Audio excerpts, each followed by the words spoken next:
अस्सलाम वालेकुम व्यूअर्स, कैसे हैं आप सब। हम नेक्स्ट चैप्टर को अब शुरू करते हैं, ठीक है, जिसमें हम डाटा स्ट्रक्चर्स को कवर करेंगे। ठीक है, सी प्रोग्रामिंग लैंग्वेज में जो डिफरेंट किस्म के डाटा स्ट्रक्चर्स आते हैं हम उनको देखेंगे। वीडियो शुरू करने से पहले ज़रूर कर लूँगा, चैनल को सब्सक्राइब कर लें अगर अभी तक नहीं किया हुआ, बेल बटन पर क्लिक कर लें ताकि नए आने वाली वीडियोज़ का आपको बर वक्त पता चल सके। वीडियो को मुकम्मल देखिएगा ताकि अच्छी सी समझ आ सके। देखिए जी, data structure basically programming language में जब हमने मुख्तलिफ़ किस्म के डाटा को या डाटा के मजमूए को, कलेक्शन ऑफ डाटा को एक जगह पे स्टोर कराना हो तो उसके लिए डाटा स्ट्रक्चर्स को यूज़ किया जाता है। सेम में सी प्रोग्राम के अंदर जब हमने मुख्तलिफ़ डाटा को स्टोर कराना हो एक ऑर्गेनाइज्ड मैनर में ताकि हम उसे गेट कर सकें तो उसके लिए डाटा स्ट्रक्चर को यूज़ किया जाता है। ये हम यूँ भी कह सकते हैं कि ये तब यूज़ होता है जब मेमोरी को हमने आसानी से और तरीके से यूज़ करना हो ताकि डिफरेंट जो डाटा सेट्स हैं आपके कलेक्शन उनका वो प्रोसेस हो सके। तो हम यूँ भी कह सकते हैं कि डाटा स्ट्रक्चर हमारे प्रोग्राम को इस काबिल बनाता है कि वो मेमोरी को यूटिलाइज़ करे एफिशिएंटली और उसकी परफॉर्मेंस भी इम्प्रूव करवाए। नॉर्मली आपकी सी प्रोग्रामिंग लैंग्वेज के अंदर दो किस्म के डाटा स्ट्रक्चर पाए जाते हैं। ठीक है, आपकी बुक में तो वैसे इसको इतना डिटेल में नहीं डिस्कस किया हुआ, लेकिन मैं ये ज़रूरी समझता हूँ कि यहाँ पे डिस्कस किया जाए। एक तो प्रिमिटिव डाटा स्ट्रक्चर्स होते हैं व्यूअर्स, और एक नॉन प्रिमिटिव या जिन्हें यूज़र डिफाइंड डाटा स्ट्रक्चर्स भी कहते हैं वो होते हैं। ठीक है, प्रिमिटिव डाटा स्ट्रक्चर्स में बेसिकली ये वो डाटा स्ट्रक्चर होता है जिसमें सिर्फ एक सिंगल वैल्यू को हम स्टोर कराते हैं। ठीक है जी, जैसे कि आप अभी पढ़ चुके हुए हैं जो कि आपने डाटा टाइप्स पढ़ी वेरिएबल्स की ना, तो ये बेसिकली प्रिमिटिव डाटा स्ट्रक्चर्स हैं।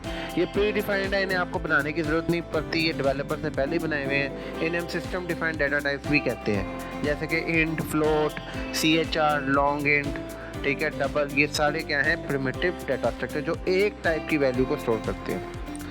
जो नॉन प्रिमिटिव डाटा स्ट्रक्चर है ये बेसिकली एक ऐसी टाइप है डाटा स्ट्रक्चर की जो मल्टीपल वैल्यूज़ को एक या एक से ज़्यादा डाटा टाइप की, मतलब एक डाटा टाइप की भी मल्टीपल वैल्यूज़ या एक से ज़्यादा डाटा टाइप की भी मल्टीपल वैल्यूज़ को स्टोर कराने के लिए यूज़ होती है। उस डाटा स्ट्रक्चर को हम नॉन प्रिमिटिव डाटा स्ट्रक्चर कहते हैं। इसे यूज़र डिफाइंड डाटा स्ट्रक्चर्स भी कहते हैं क्योंकि ये खुद से नहीं बने होते, इन्हें आपको बनाना पड़ता है। ठीक है, ये प्रोग्रामर तब बनाता है जब उसको प्रोग्राम में डाटा एक से ज़्यादा स्टोर कराना होता है और उसे अपने प्रोग्राम की मेमोरी को एफिशिएंटली यूज़ कराना होता है। ठीक है, तो फिर वही बात करते हैं कि जब हमें वेरिएबल से ज़्यादा मल्टीपल डाटा को स्टोर कराने की ज़रूरत हो तो हम वेरिएबल की बजाय ज़्यादा तौर पे नॉन प्रिमिटिव डाटा स्ट्रक्चर्स को यूज़ करते हैं। अब सी प्रोग्रामिंग लैंग्वेज में वैसे तो बहुत से नॉन प्रिमिटिव डाटा स्ट्रक्चर्स हैं जिनके बारे में आपको इंटरनेट के ऊपर काफ़ी स्टफ़ मिल जाएगा अगर आप इसको डीपली स्टडी करना चाहें, लेकिन आई थिंक सो आपके इस बुक के अंदर तो सिर्फ अरे को डिस्कस किया गया है। वैसे स्टैक भी है, क्यू भी है, लिंक लिस्ट भी है, ट्री भी है और ग्राफ भी है। अगर आप इसको डिटेल में पढ़ना चाहते हैं तो ये सारे इंटरनेट पे अवेलेबल है। ठीक है, तो इंशाल्लाह हम इसको अब आगे कंटिन्यू करेंगे। यही तक था आज का लेक्चर। होप सो आपको ये शॉर्ट सा टॉपिक समझ आ गया होगा। फिर भी अगर कोई क्वेश्चन या क्यूरीज हों तो कमेंट बॉक्स में ज़रूर शेयर करें, मैं उनको आंसर आउट कर दूंगा। और नेक्स्ट वीडियो नेक्स्ट टॉपिक्स के साथ इंशाल्लाह जल्द मुलाकात होगी। तब तक के लिए मुझे इजाज़त दें। वीडियो को लाजमी लाइक कर लें, शेयर कर दें दूसरे व्यूअर्स को ताकि वो भी देख सकें और वो भी मुस्तफ़ीद हो सकें। चैनल को लाजमी सब्सक्राइब कर लें अगर अभी तक नहीं किया।